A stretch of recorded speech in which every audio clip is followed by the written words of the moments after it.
This is How to Learn and Memorize the Fretboard, which is a bit of a misleading title. We're not actually trying to memorize everything, and what we're certainly trying not to memorize is this. That's why I've coloured it red. Do not try and memorize this by memorizing this.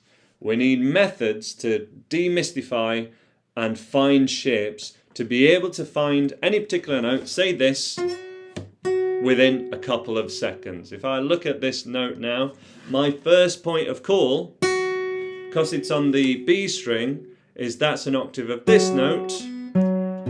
Okay? And that's how we'd find it. That's the top of my power chord there. And this would be like the top of my 6 key tones. So I'd say C, D, E, F sharp. That's how I'd find that one, or that's what I'm wanting to teach you guys. And that's also that note. This one's also an E, which a lot of people might know. E, F, F sharp. How can we get to that point? What's this note? This is really close to a G. It's a G flat. It's also the top of this G flat power chord here. That's the sort of thing we're looking at, not pure memorization. That can annoy some people. They're actually quite good at memorization. So I'm also going to qualify this by saying whatever works. But the reason why memorizing this might not be as useful as you think purely is here's a piano keyboard with all the keys written out. Now, at what level does a pianist learn where all the keys are and what all the note names are on a piano? Absolute beginner. As a total beginner, because it repeats and it's purely colour-coded, every 12 notes is the same. There's only 8 notes per octave. You can see the pattern of 2 and 3 and 2 and 3. The lowest of the 2 black ones, black keys close together, so like, hang on, where are they? These two. This is like middle C, so this is C sharp, and then there's a D in between, and then D sharp, and then an E. A total beginner on piano can tell you that. A total beginner on guitar will not be able to tell you this is an E note, and that this is an F, and that this is an F sharp. Just doesn't work like that. So what is an advantage on piano is knowing all that, but it doesn't actually enable you to play a lot more. Guitar is very much the opposite of that. We're always kind of playing catch up, but what we also do a lot more on guitar is improvise and embellish. And that becomes very natural on guitar, but we don't always know what we're doing. So we actually want the note finding to be very instinctive, rather than a memorization, which is very static. We want to be able to go, oh, I can add this embellishment here because that's a shape that I've used before, and pulling single notes and even scales or solos or riffs back to chord shapes, octaves, and triads and patterns like that. That's what we're going to really be looking at. So where does all that start? Oh, just to sell you the end point as well of all that, rather than the one we showed earlier, this is actually what we want to broadly memorize, just to sell you the proper end goal. What is this? What? What's this? What's this? There's magic everywhere. This is every note that you guys can currently name on guitar. So string 6, string 1, the first 3 frets. We know we're good with those. Also, the first 3 frets from the octave at the 12th fret, right up here. They're also good as well, because the guitar just repeats exactly the same. We're good with that. But what this represents is every other note on guitar but just the naturals. None of the sharps and flats. Why don't we need to memorize where the sharps and flats are? It's because they're only 1 fret away. If you look on this linearly, there's not too many, there's only a couple of spots where there's like, you're more than 1 note away from where you know. And that is brilliant, because then you're only having to count up or down by 1. And that's really what we're wanting to memorize, which, as you can see from the little bit of colour coding and stuff like that, you should be able to get a hint of what it uses. But it's a very different beast to memorising the top one, which is bad. Don't learn that one, because there's no patterns, there's no colour coding. And remember, that colour coding, if I pull this back up, all these sharps and flats are is color coding, but it's there in music, because this is color. A piano color codes just with black and white, which some people will say they're not colors, they're just black and white. Let's just use the terminology, it's color coded, to tell you where the notes are, but the colors are just showing you the sharps and flats. The pattern's there in music. The pattern's not there in the colors. And it's a repeating pattern, every octave exactly the same, but that's not our guitar's tune. So we have to find patterns. We have to find as many patterns as possible that are going to help you do stuff. So let's do that. Because of who we got on the call, we're going to whiz through the first few. But, and I think you guys are all aware, oh, that's annoying. Let's make this smaller. Most of you guys will be aware it all starts with the note circle, right? So these are the notes that exist in music, not on guitar, at least in Western music. There's 12 of them in total. Some of them have the same or different names for the same note. The posh name for that is enharmonic equivalence. For example, that G sharp / A flat. That's here, here's a G, here's G sharp, here's another G sharp, here's another G sharp, here's another G sharp, here's another G sharp. That is, all those notes are also A flat. Why would we call a note one or the other? Because we do have to pick. Typically on guitar, we always default to the sharps because it's easier to count up typically than it is to count down. In music, the song tells us, because there's something called a key signature. And if one of your chords is called a flat in a song, they should all be called flats, basically. And if you don't know, just pick one. Because some of them are just historic as well. Like, technically, what is it? Wind instruments are tuned to B flat as like their open note, you know what I mean? We also have what are called the naturals. So A, B, C, D, E, F, G, A, B, C, D, E, F, G, A, B, C, D, E, F, G, A, B, C, D, E, F, wait, hang on. A, B, C, D, E, F, G. I wondered what if I was going to play that a different way, then I changed my mind. They just repeat every octave. So going around the note circle like, hang on, this way, like from A to B to C goes higher, from C, B, A, and G, and then F, that goes down. You guys all know that instinctively, but what do we have to remember if we're a beginner and we don't know this? There's always a sharp and a flat between any two naturals, apart from between B and C and E and F, which actually is where that color coding of the piano comes from, which I think also really helps to know. Like anytime you're looking into any music theory at all, it is awfully useful to have a bit of this in mind, because it just puts it all there for you, rather than it being a bit all over, crazy patterns and not linear. For example, on the guitar fretboard, there's only one place where you can play this E note, and it is there. At that pitch, yes, there's another E here and here, but at that pitch, there is only this one. On a guitar, 1, 2, 3, 4, 5, if I bend it like that. So that is confusing, and I get that. So we have to go for patterns, but it does come back to doing this. So if you don't have that memorized, have it printed out at the front of your guitar books or anything you might have somewhere. You might see it, any folder that you have of print-offs of chord sheets.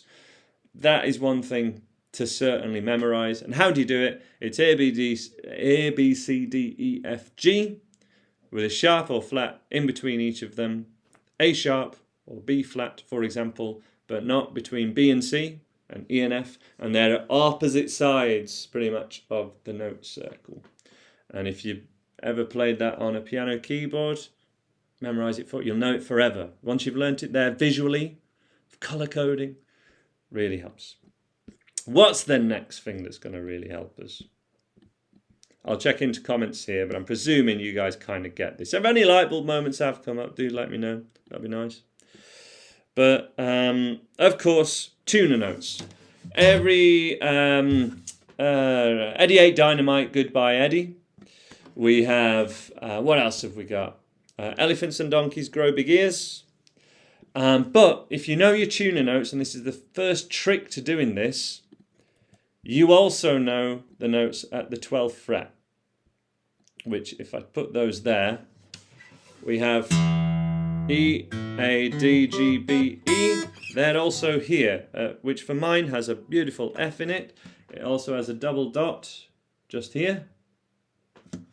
And it's where my guitar kind of finishes. Eddie 8 Dynamite, Goodbye Eddie. And that's really important to know. And they're an octave apart because they're 12 frets apart. 12 semitones is an octave. Just by memorizing your tuner notes, there's some great bit of music theory there for any beginner to have absolutely down. Memorize that. Everything repeats. All your open chord. So what we're learning there as well, any open chord repeats exactly the same after the 12th fret. So this is also a G chord, but it kind of sounds like a mandolin or a 12 string in fact. Here's a C major chord. Let me do all that 12 frets up. Still just the C major chord shape. Really cool thing to know. Especially on electric guitar, because all this gets really easy to play high up there.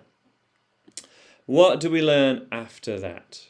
The next one we have is this, which is the first 3 frets on string 6, E, going round the note circle, F, F sharp, G. But then also realizing that any notes you learn on string 6 are the same on string 1. E, F, F sharp, G, which I should have maybe find a better way of doing this because it's going to do that every time.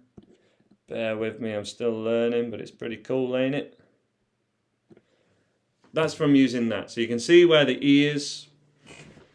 E, F, or if you're doing it one at a time, F, F sharp, also known as G flat, but since we're counting up, F sharp's fine, G. Also, E finish string, fret 1, F, F sharp, G. Bonza. You get that? We're good. I'm going to keep that note circle there. I think that might be useful. We then have a few other notes at the first 3 frets. Often, some people learn different things in a different order. This is very useful for anyone that learns kind of again, I want to cover this in the same order that people might learn other things on guitar, like the odd scale or power chords. If you learn the easiest scale on guitar, E minor pentatonic,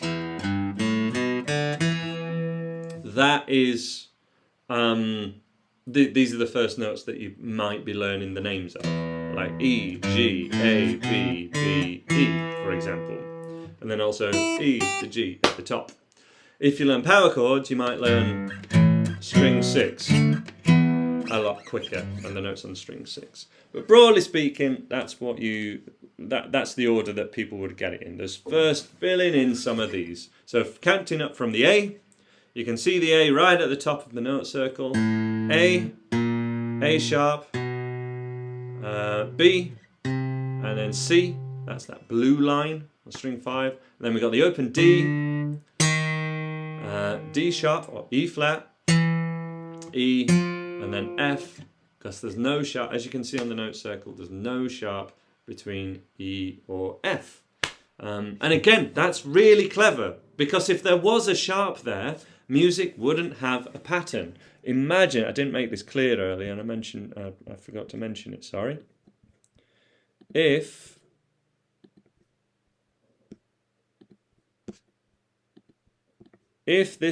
there was a sharp between B and C and E and F, then this piano keyboard would just like black, white, black, white, black, white all the way along with no spaces, no pattern of 2, 3, 2, 3, 2, 3. And we'd literally have to think of another pattern to get the notes. The pattern already exists, and it exists within the note circle itself and the notes on the fretboard itself. But on a guitar, it ain't color-coded. We have fretboard markers, we have chord shapes, we have various different shapes that we want to memorize. Octaves in particular are a good one, because I can teach a beginner to play every octave on a piano in 10 seconds. On a guitar, the easiest way is doing it, the octave from the open strings to the 12th fret, that's the beginner one, but beyond that, pretty difficult. So that pattern exists within music is a really important thing to remember. We're getting up to the halfway point now, so I'll be checking in with people. But it is worth having a go at if you can get those first 3 frets. This one tends not to happen in this order. People have started to do string 6 yet, but if you can't name the notes within the first 3 frets, get that first, because it teaches you all the right things of note finding from a note you already are certain of, which is the open strings. And we're going to need that skill later on, basically, especially on strings 2 and 3. Learning string 6 and string 1, everybody gets their head around that in no time at all. Learning strings 2 and 3, much more difficult. Let's learn it at the open strings first. And when you do that down here, you're also memorizing it on the 12th fret, 13 and 14 and 15 as well. Because we got, for example, string 2, we got B to C, D flat to D, 12th fret, that's our B note, the octave, C, D flat, and D. Same on the G as well, and that's the bit that a lot of people don't put the time into, that if you put the time in there, it would help you out later on. The next obvious one, as we've alluded to, is string 6, of course. Every fret, because all we're doing at this point, really, when we're doing note memorizing, is we're just learning how to count up and go around this note circle here. We're just learning that we can start on E and then go to F, F sharp, G, and then continue. And that we can call those notes as are written here, because it was a default on the... I just realised it was the default that I had set up, and I should have maybe done for sharps, but I think flats are probably more common. No, no, I tell a lie. I don't think they're more common. It's pretty even. But just learning how to count up and being able to count up via sharps or flats, that's the skill that we need. And remember, anytime you're learning anything on string 6, you are memorizing it on string 1 as well, but you need to make a mental note of it and actually play it as well. So what's this note? 5th fret on string 1 and string 6. It's an A. We can remember that that's on a dot as well. That's going to really help. But at the moment, you're going to be counting up. You're not going to remember when you're first starting. You're not going to remember which dot's which here. They all start to look the same. It gets very confusing. And you need a way to check that you're correct. You need really reliable ways, and preferably a couple of ways, especially for the level most of you guys are at. Couple of ways to recap on that you know you're right. And then we get to the good stuff, which is where we do start to get beyond just counting round the note circle. And we get to the 6 core tones, or the 6 key tones. And this is using the first 3 dots on your guitar and memorizing those notes on the thickest 2 strings, on string 6 and string 5. They do just go in alphabetical order, and they are just the naturals, so no sharps and flats. This is our equivalent. This is the closest equivalent I can give you to just playing the white notes on a piano and it being a major scale. That's not the case here. This is starting on a G. Yeah, we're playing the C major scale, but it's not. I wouldn't say this is the C major scale thing to learn. My point is that these are all the natural notes, and they're the ones that we want to be memorizing first, because they only have one name rather than two. A sharp is also called B flat. Twice as hard to remember and get your head around. 6 key tones, that's normally the bit when all of you, I think, have said, I'm really confident with the first 3 frets in string 6, then things get a bit foggy. That's a crucial step a lot of people missing. This starts to get us into riff land as well. I believe I haven't got a tutorial for this one. I'll try and think of some that we have. Oh, I know one. We got...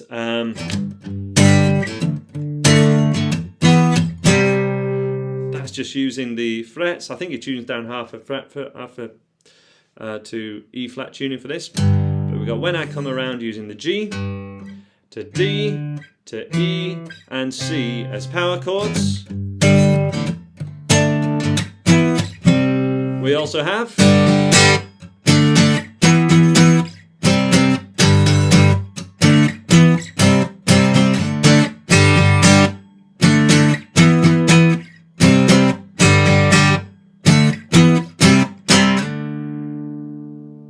Since You've Been Gone, phenomenal song, just staying to the dots.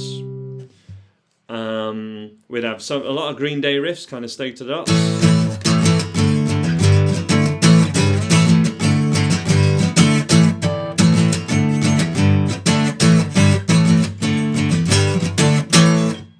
And that is using an A power chord, A root note, string 5, it's right there. We got a D power chord straight below it, and we got a G, D to A. They tune half a step down to be able to play that. If you want to move the whole thing half a step down, what are we? It's A flat, D flat, and G flat.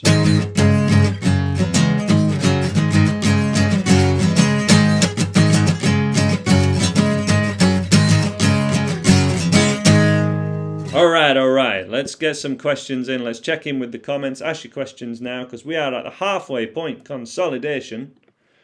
And that is what we should get so far. Note circle.